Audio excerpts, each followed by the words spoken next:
वक्फ bill के विरोध में नीतीश की पार्टी के दो नेताओं का इस्तीफा। जेडीयू बोली उन्हें कोई नहीं जानता।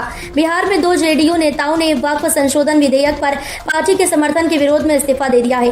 मोहम्मद कासिम अंसारी और नवाज मलिक ने पार्टी के रुख को मुस्लिम समुदाय के साथ विश्वासघात बताया है। उन्होंने नीतीश कुमार पर धर्मनिरपेक्षता के मूल्यों से अलग होने का आरोप लगाया है। जेडीयू ने हालांकि इन नेताओं के दावों को खारिज किया है। बिहार में दो नेताओं ने जेडीयू से इस्तीफे की घोषणा की है। नीतीश कुमार की पार्टी के इन नेताओं के इस्तीफे की वजह वक्फ संशोधन विधेयक है और केंद्र सरकार की ओर से लाए गए वक्फ संशोधन विधेयक पर पार्टी के समर्थन पर इन दो नेताओं ने इस्तीफे के जरिए असंतोष जाहिर किया है। इस विधेयक पर जेडीयू के राष्ट्रीय प्रवक्ता राजीव रंजन प्रसाद ने दावा किया कि न तो पूर्वी चंपारण के रहने वाले मोहम्मद कासिम अंसारी और न ही जमुई के नवाज मलिक अब पार्टी के पदाधिकारी हैं।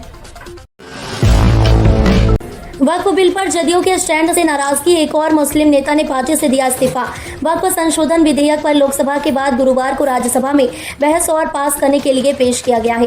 वक्फ बिल पर राज्यसभा में बहस जारी है। इस बीच सदन में पार्टी के स्टैंड को लेकर जनता दल यूनाइटेड जेडीयू में नाराजगी है। पार्टी में मुस्लिम नेताओं के इस्तीफे का दौर शुरू हो गया है। डॉक्टर कासिम अंसारी के बाद अब जमुई अल्पसंख्यक प्रदेश सचिव मोहम्मद शाहनवाज मलिक ने पार्टी छोड़ दी है। शाहनवाज ने कहा कि नीतीश कुमार ने हम मुसलमानों का दिल तोड़ दिया है। बिहार के सत्ताधारी एनडीए गठबंधन में शामिल जनता दल यूनाइटेड जेडीयू के लिए यह बड़ा झटका है। पार्टी के अल्पसंख्यक प्रदेश सचिव मोहम्मद शाहनवाज मलिक ने अपने सोशल मीडिया पर अपना इस्तीफा जारी किया। उन्होंने जेडीयू अध्यक्ष उमेश कुशवाहा को लिखे पत्र में कहा, इस बिल से मुसलमानों को जलील और रुस्वा किया जा रहा है। मुझे अफसोस हो रहा है कि अपनी जिंदगी के कई साल पार्टी को दिया है।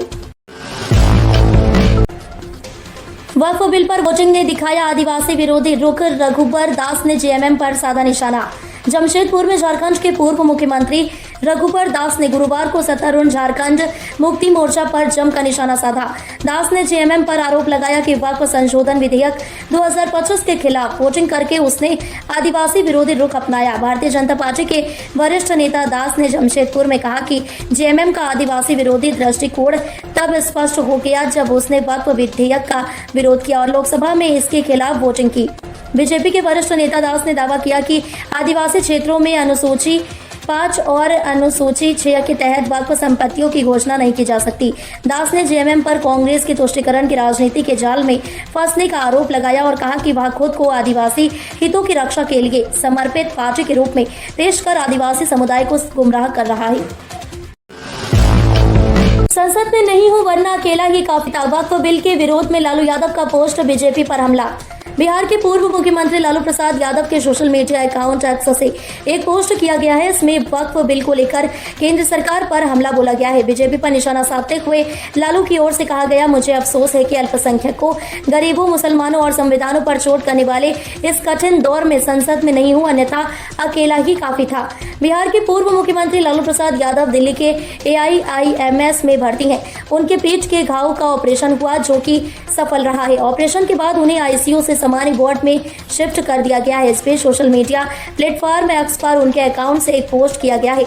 इसमें केंद्र सरकार पर हमला बोला है। पोस्ट में लिखा, संघी भाजपाई नादानों, तुम मुसलमानों की जमीनें हड़पना चाहते हो, लेकिन हमने सदा वक्फ की जमीनें बचाने के लिए कड़ा कानून बनाया है और बनवाने में मदद की है।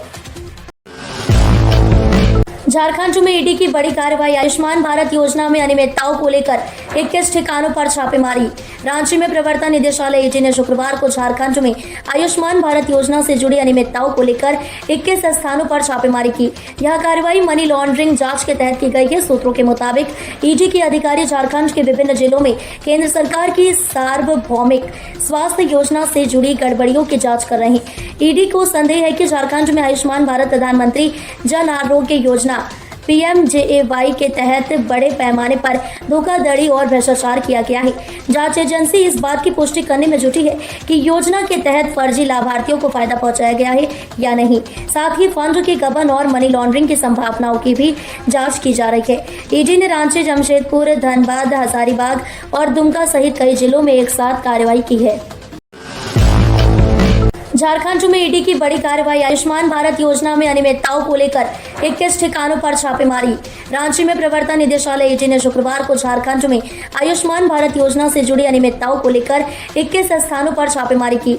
यह कार्रवाई मनी लॉन्ड्रिंग जांच के तहत की गई है। सूत्रों के मुताबिक ईडी के अधिकारी झारखंड के विभिन्न जिलों में केंद्र सरकार की सार्वभौमिक स्वास्थ्य योजना से जुड़ी गड़बड़ियों की जाँच कर रहे हैं। ईडी को संदेह है कि झारखंड में आयुष्मान भारत प्रधानमंत्री जन आरोग्य योजना PMJAY के तहत बड़े पैमाने पर धोखाधड़ी और भ्रष्टाचार किया गया है। जांच एजेंसी इस बात की पुष्टि करने में जुटी है कि योजना के तहत फर्जी लाभार्थियों को फायदा पहुंचाया गया है या नहीं। साथ ही फंड के गबन और मनी लॉन्ड्रिंग की संभावनाओं की भी जांच की जा रही है। ईडी ने रांची, जमशेदपुर, धनबाद, हजारीबाग और दुमका सहित कई जिलों में एक साथ कार्रवाई की है। झारखंड में ईडी की बड़ी कार्रवाई। आयुष्मान भारत योजना में अनियमितताओं को लेकर 21 ठिकानों पर छापेमारी। रांची में प्रवर्तन निदेशालय ईडी ने शुक्रवार को झारखंड में आयुष्मान भारत योजना से जुड़ी अनियमितताओं को लेकर 21 स्थानों पर छापेमारी की। यह कार्रवाई मनी लॉन्ड्रिंग जांच के तहत की गई है। सूत्रों के मुताबिक ईडी के अधिकारी झारखंड के विभिन्न जिलों में केंद्र सरकार की सार्वभौमिक स्वास्थ्य योजना से जुड़ी गड़बड़ियों की जाँच कर रहे हैं। ईडी को संदेह है कि झारखंड में आयुष्मान भारत प्रधानमंत्री जन आरोग्य योजना PMJAY के तहत बड़े पैमाने पर धोखाधड़ी और भ्रष्टाचार किया गया है। जांच एजेंसी इस बात की पुष्टि करने में जुटी है कि योजना के तहत फर्जी लाभार्थियों को फायदा पहुंचाया गया है या नहीं। साथ ही फंड के गबन और मनी लॉन्ड्रिंग की संभावनाओं की भी जांच की जा रही है। ईडी ने रांची, जमशेदपुर, धनबाद, हजारीबाग और दुमका सहित कई जिलों में एक साथ कार्रवाई की है। हर चौराहे पर बैठा खबरी स्कूली बच्चों से भी करा रहे ये काम। साइबर ठगी का सेंटर बना जामताड़ा का कर्माटांड में अब तक 10 से ज्यादा राज्यों की पुलिस छापे मार चुकी है। पुलिस और साइबर सेल ने जब शिकंजा कसा तो ठगों ने अपने सुरक्षा नेटवर्क को भी और मजबूत बना लिया। यहाँ के लोग बताते हैं कि इन ठगों ने हर चौराहे पर बेरोजगारों या बुजुर्ग लोगों को बैठा रखा है। कुछ पैसे और मोबाइल रिचार्ज में ये लोग मुखबिरी करते हैं। देश दुनिया में साइबर ठगी के लिए बदनाम जामताड़ा जिले में कर्माटांड कस्बा साइबर अपराध का केंद्र है। महान समाज सुधारक ईश्वर चंद्र विद्यासागर की कर्मस्थली का रहा यह इलाका अब साइबर ठगों के क्षेत्र के नाम से जाना जाने लगा है। पुलिस से बचने के लिए यहाँ साइबर ठगों ने हर चौराहे और गली में अपने खबरी बैठाई हैं। इतना ही नहीं, जब लोगों की जरूरत पड़ी तो ठगों ने स्कूली बच्चों को अपने गिरोह में भर्ती कर लिया। आलम यह है कि प्रशासन को दिन में अलग अलग समय पर स्कूलों में बच्चों की हाजिरी लगाने के निर्देश देने पड़े। अभिनेता मनोज कुमार के निधन पर शोक की लहर। एक्टर्स ने जताया दुख, बोले देश की धड़कन। सिनेमा की दुनिया में भारत कुमार नाम से जाने वाले मशहूर अभिनेता और निर्देशक मनोज कुमार का निधन हो गया है। अक्षय कुमार, विवेक अग्निहोत्री जैसे तमाम सेलेब्स इस गहरे आघात पर अपने शोक व्यक्त कर रही हैं। आइए जानते हैं किसने क्या कहा। मनोज कुमार के निधन से बॉलीवुड इंडस्ट्री स्तब्ध हो गई है। उनके निधन पर देश और दुनिया के दिग्गज श्रद्धांजलि दे रहे हैं। अभिनेता अक्षय कुमार ने अपने एक्स पर ट्वीट कर लिखा कि वह उनसे यह सीखते हुए बड़े हुए हैं कि देश के लिए प्यार और गर्व से बढ़कर और कोई भावना नहीं है। साथ ही लिखा कि अगर अभिनेता इन भावनाओं को दिखाने के लिए आगे नहीं आएंगे तो कौन आएगा। सबसे अच्छे इंसान और हमारे इंडस्ट्री का सबसे बड़ा धन हमारे बीच नहीं रहा। यह लिखते हुए उन्होंने अपना शोक व्यक्त किया। KKR की जीत के बाद रहाड़े ने गेंदबाजों की तारीफ की। SRH के कप्तान ने इन पर फोड़ा हार का ठिकरा। IPL 2025 के 15वें मैच में कोलकाता नाइट राइडर्स ने सनराइजर्स हैदराबाद को 80 रन से हरा दिया। इस जीत के बाद KKR के कप्तान अजिंक्य रहाड़े काफी खुश नजर आए। उन्होंने अपने गेंदबाजों की जमकर तारीफ की। वहीं सनराइजर्स हैदराबाद के कप्तान पैट कमिंस ने हार का ठिकरा अपने फील्डर्स पर फोड़ा है। साथ ही उन्होंने यह भी कहा है कि उनकी टीम अन्य विकल्पों के साथ जा सकती थी और इस पर वह अगले मैच से पहले विचार करेंगे।